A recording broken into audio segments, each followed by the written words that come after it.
वडिलांच्या व मुलाच्या वयाचे प्रमाण 7:3 आहे. त्यांच्या वयाचा गुणाकार केल्यास उत्तर 756 येते. तर 6 वर्षांनंतर वडिलांच्या व मुलाच्या वयांचे प्रमाण किती असेल?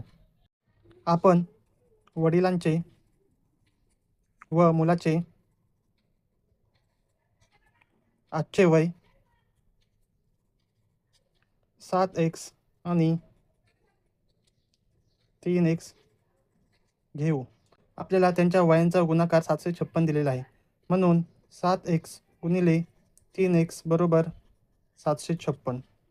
आपण गुणाकार केल्यास 7 त्रिक 21 x वर्ग बरोबर 756. x वर्ग बरोबर 756 भागिले 21. दोन्ही संख्यांना 7 ने भागल्यास 7 एके 7, 7 शून्य 7 अठ्ठी 56 आणि इथे 7 त्रिक 21. इथे परत 3 एके 3, 3 त्रिक 9, 3 सक 18.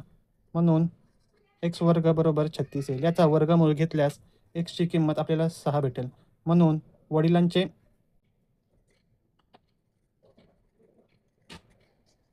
वय 7x बरोबर 7 गुणिले 6 42 वर्ष.